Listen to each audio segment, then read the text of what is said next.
Amigos de VPI TV, estamos de vuelta para compartir con ustedes una nueva entrega de ¿Qué pasa de norte a sur?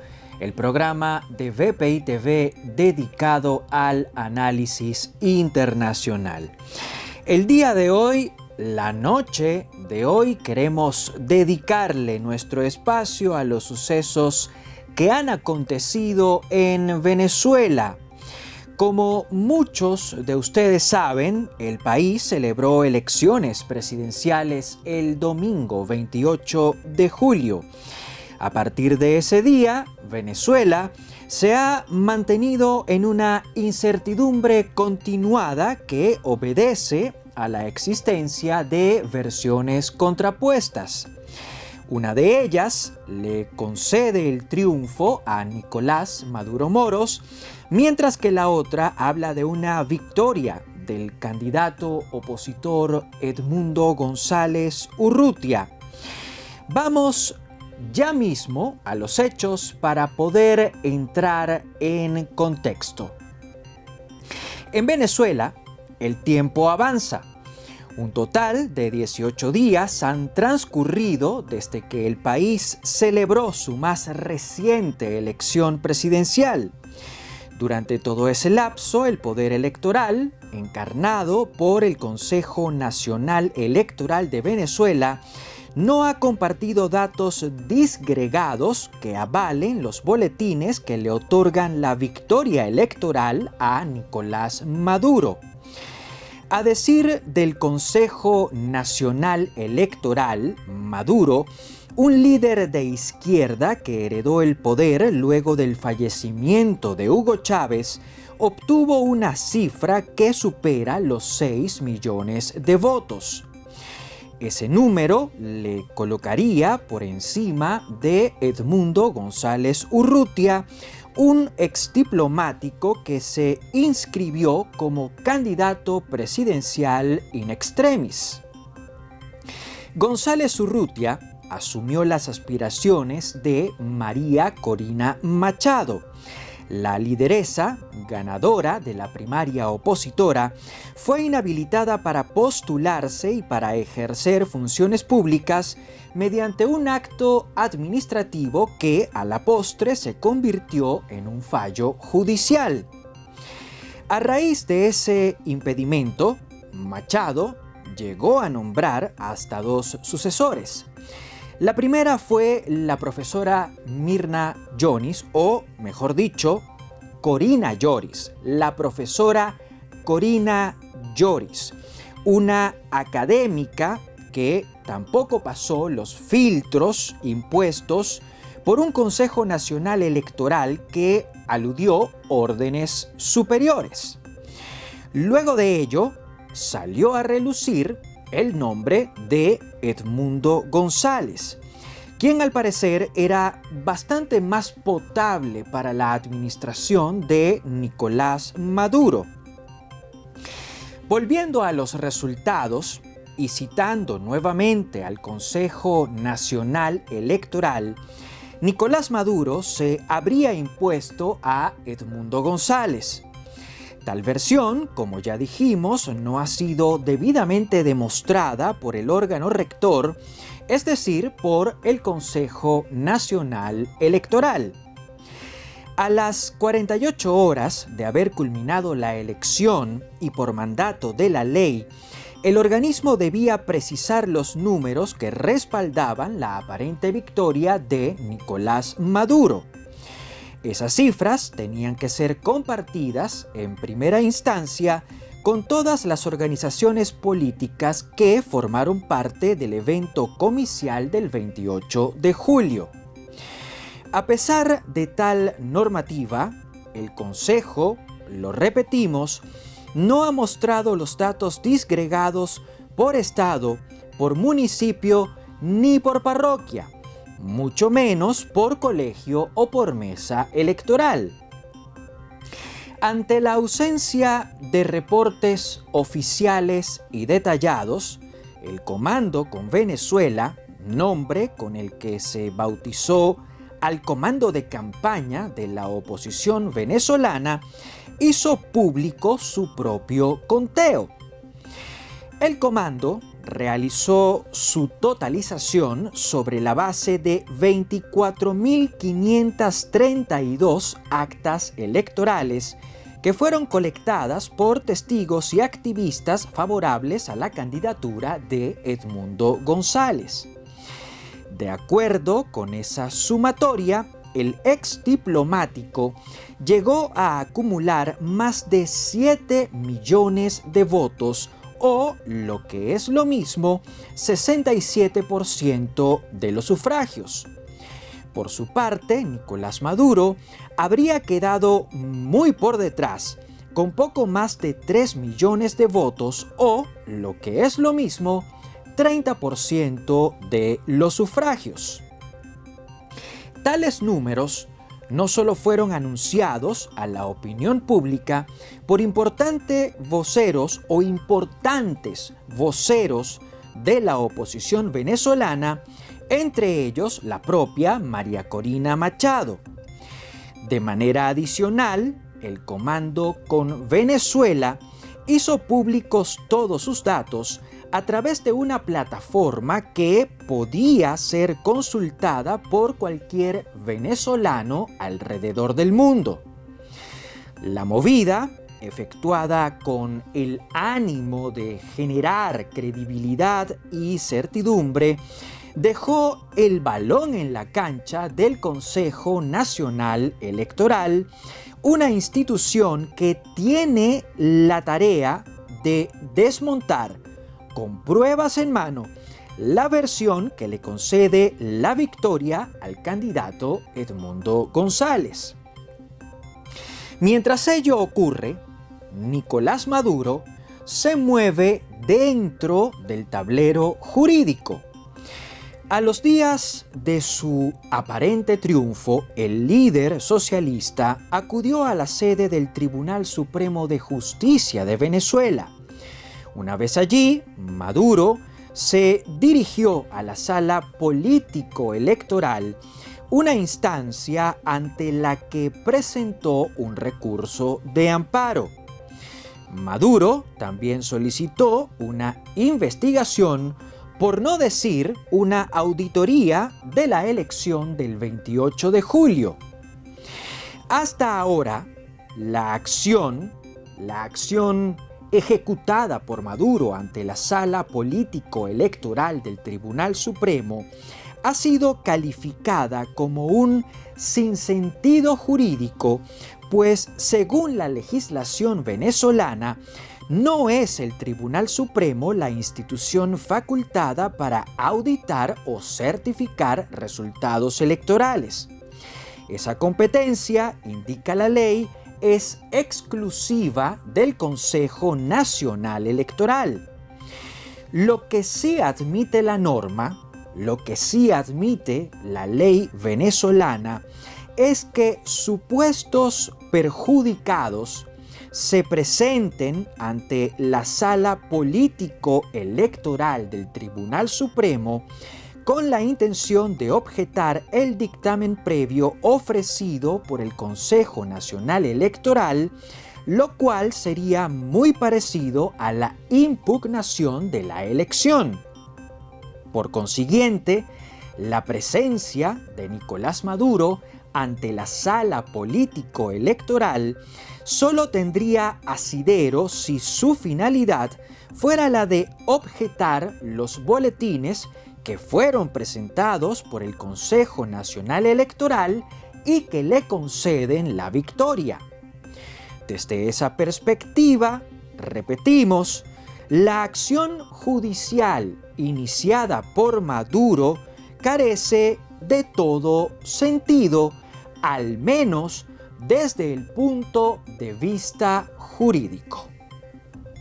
Venezuela se ha mantenido en medio de una incertidumbre continuada. La falta de certeza responde al hecho de que luego de la elección presidencial realizada precisamente el 28 de julio, existen versiones contrapuestas. Una de ellas habla sobre la aparente reelección de Nicolás Maduro, mientras que la otra indica que el ganador de los comicios fue el candidato opositor Edmundo González Urrutia. Tal contrapunteo llegó a exacerbar los ánimos dentro de Venezuela. De hecho, durante los días posteriores a la cita comicial, ciudadanos de Caracas, la capital venezolana, y ciudadanos de otras ciudades salieron a las calles para manifestar su descontento. Las protestas se saldaron con decenas de muertos y cientos de detenidos. El escenario, que amenazó con enrarecer aún más el clima postelectoral, obligó la oportuna intervención de la comunidad internacional. Desde ese ámbito, países, organizaciones internacionales y también organizaciones no gubernamentales hicieron un trabajo de contención. Su accionar fue de hecho necesario para calmar las aguas dentro del territorio venezolano. Entre otras cosas, la comunidad internacional recordó la necesidad de hacer pública toda la documentación que certificaría el resultado compartido por el Consejo Nacional Electoral. Los mismos actores, es decir, los estados, sus gobiernos y las ONGs, han solicitado además que se respete el derecho a la protesta cívica y pacífica que se encuentra consagrado dentro del estamento jurídico internacional, pero también dentro de la Constitución de la República Bolivariana. Al día de hoy, cuando se cumplen 18 jornadas luego de la elección presidencial, la opinión de los actores internacionales se encuentra dividida. Existen, por un lado, países que reconocen de forma abierta el supuesto triunfo de Nicolás Maduro Moros. Entre ellos se encuentran naciones como Honduras, Cuba, Bolivia y Nicaragua, pero también potencias orientales como China y Rusia. Hay, entre ese grupo, además, países medio orientales como Irán, Siria y Qatar. En el otro extremo, es decir, en el extremo integrado por los países que no reconocen el resultado compartido por el poder electoral venezolano y que por tanto tampoco reconocen la victoria de Nicolás Maduro, se encuentran Canadá, Estados Unidos, El Salvador, Guatemala, Costa Rica, Panamá, Perú, Uruguay, Paraguay, Chile y Ecuador. Dentro del Caribe, islas como República Dominicana, Haití o Jamaica tampoco le dan crédito a la versión del Consejo Nacional Electoral venezolano. En Europa, Ucrania y Noruega han manifestado su posición tajante y por consiguiente no admiten la versión del poder electoral y a su vez demandan una verificación transparente e independiente del proceso comicial del 28 de julio.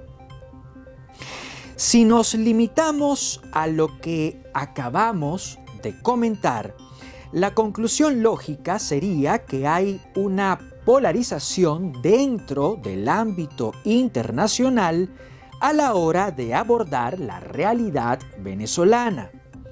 Sin embargo, el hecho cierto es que en medio de esos dos polos, en medio de esos dos grandes puñados de estados que reconocen o no la aparente reelección de Nicolás Maduro, hay un reducido pero muy importante grupo de países que tienen una postura neutral en apariencia, pero negociadora en la práctica. En ese listado destacan México, Colombia y Brasil, pero también la Santa Sede e incluso Suiza. Sin emitir juicios tajantes que pudiesen afectar su capacidad para servir de intermediarios, cada uno de esos estados ha llamado a la calma, solicitando siempre en tono diplomático la publicación de las actas electorales que, teóricamente hablando, deberían estar en poder del Consejo Nacional Electoral de Venezuela. El pedido salomónico se deriva de una lógica que no tiene ningún tipo de fallas. La lógica es la siguiente: si luego de publicadas las actas, esas actas dan la razón al Consejo Nacional Electoral, entonces Maduro habría ganado la elección. Por otro lado, si las actas dieran la razón a la oposición, el madurismo debería aceptar su derrota para darle paso a un nuevo gobierno que fungiría como un ejecutivo de transición. Aunque criticados por su aparente actitud vacilante y complaciente, los países que les mencionamos, esos que han mantenido un tono conciliador, son los que permiten mantener el juego abierto.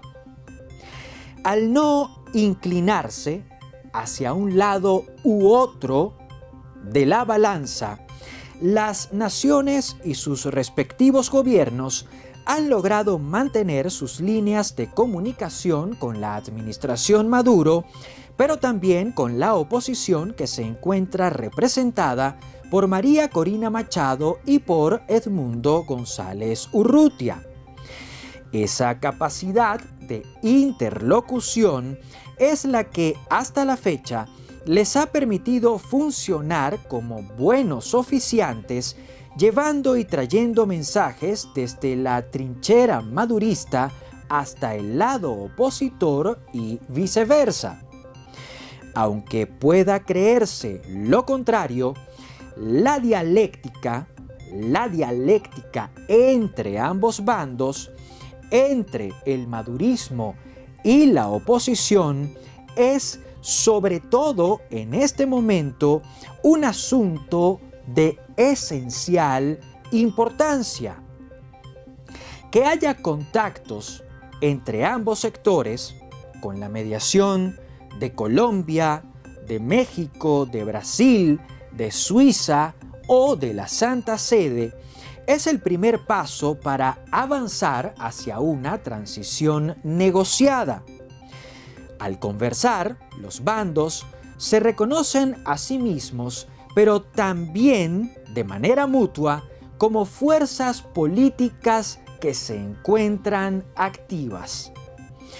Lo anterior es ganancia si se toma en cuenta que en las últimas décadas, tanto oficialismo como oposición se enfrascaron en una narrativa de suma cero, es decir, en una narrativa en la que la existencia de una parte anulaba de inmediato la existencia de la otra.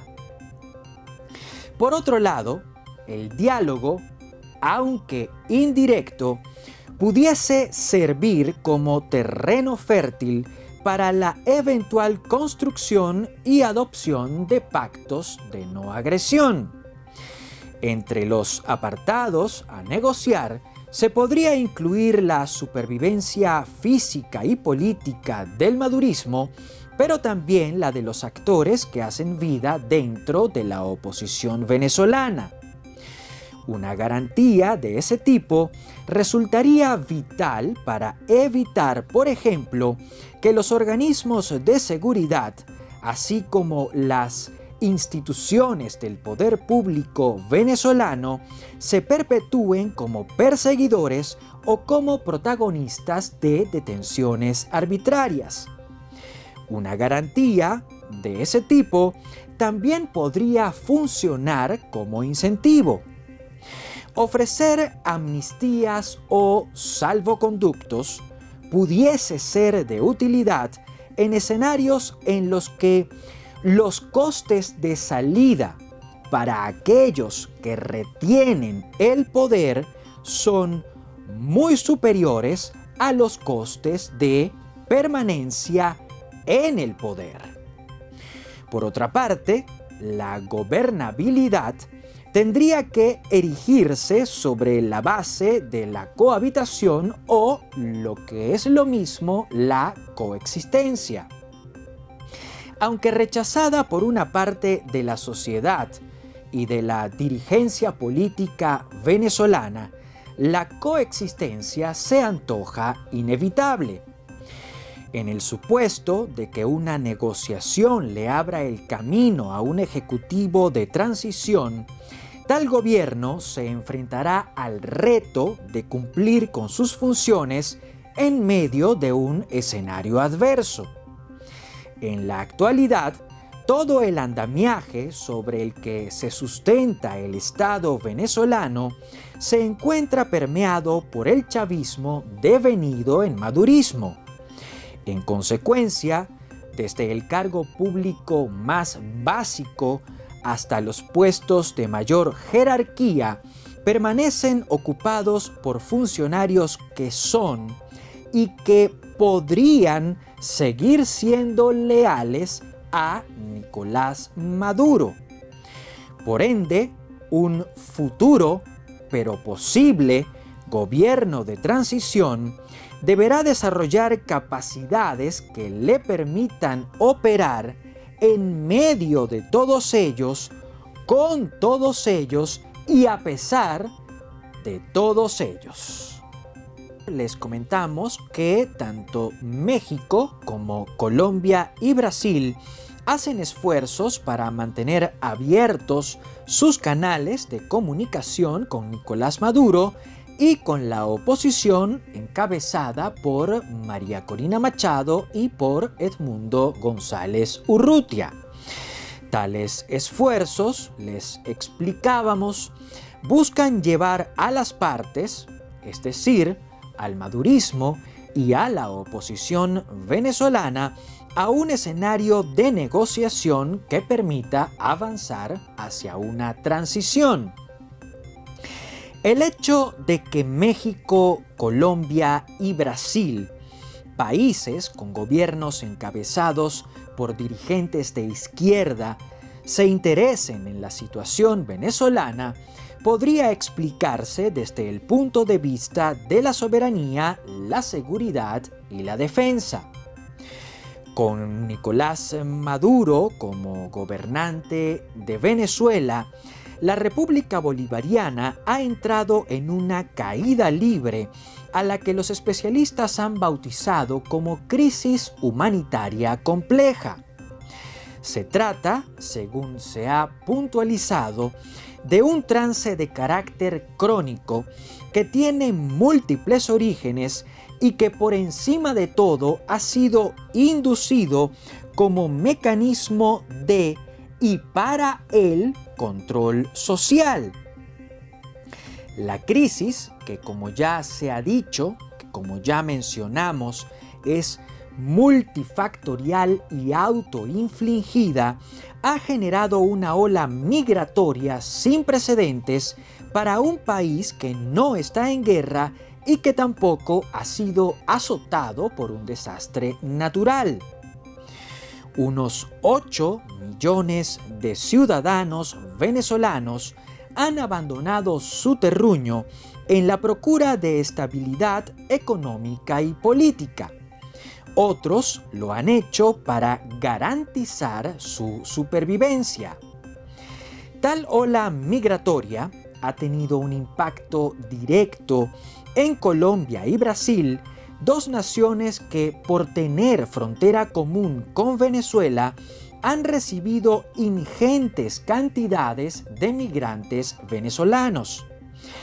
En el caso de México, la nación azteca se ha convertido en un país que no solo acoge a venezolanos, sino que les ve atravesar su territorio con la intención de llegar a Estados Unidos.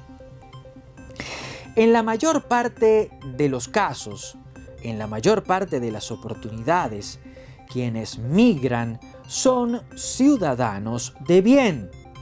Sin embargo, se ha comprobado que el fenómeno migratorio venezolano ha dado pie a delitos como el tráfico humano y el tráfico sexual. De igual modo, se ha comprobado que la migración venezolana ha sido empleada por grupos del crimen organizado para transnacionalizar sus actividades. Así las cosas, la migración venezolana se presenta, como ya lo hemos apuntado, como un problema para la soberanía y la seguridad de las naciones del hemisferio occidental. De allí que México, Colombia y Brasil utilicen su capacidad de interlocución y su capacidad de buenos oficiantes. Su intención, la intención de estos tres estados, es la de colaborar en la resolución de una crisis prolongada que, de no solventarse, continuará generando impactos nocivos en ellos tres y en el resto de las naciones latinoamericanas. Por otro lado, el interés de México, Brasil y Colombia en la situación venezolana también pudiese leerse desde el punto de vista del pragmatismo político. Aunque Luis Ignacio Lula da Silva, Andrés Manuel López Obrador y Gustavo Petro simpatizan de forma abierta con la ideología que se reivindica desde el madurismo, la deriva autoritaria exhibida por el propio Nicolás Maduro ha puesto en jaque a los tres presidentes. Para Lula, López Obrador y Petro representa una preocupación que Nicolás Maduro, un dirigente al que ellos ayudaron a reinsertarse dentro del ámbito internacional, se haya distanciado de las prácticas democráticas y del respeto a los derechos humanos. Tales desviaciones han fortalecido, por ejemplo, las posturas antichavistas dentro de Brasil, México y Colombia. De hecho, en cada uno de esos países han elevado el tono las respectivas oposiciones, la oposición colombiana, la brasileña y también la mexicana, han elevado el tono al momento de criticar a Nicolás Maduro y de subrayar los lazos ideológicos entre este y Lula da Silva, López Obrador o Gustavo Petro. Esos recordatorios que generan climas de opinión absolutamente desfavorables han hecho que Lula, Petro y López Obrador sientan la presión que implica ser asociados con un dirigente que parece haberse lanzado por el abismo del autoritarismo. Con tal realidad como telón de fondo, los ejecutivos de Colombia, México y Brasil han optado por la prudencia. Sin desentenderse, han optado por marcar distancia al solicitar de una forma muy institucional la verificación transparente e imparcial de los comicios presidenciales registrados en Venezuela.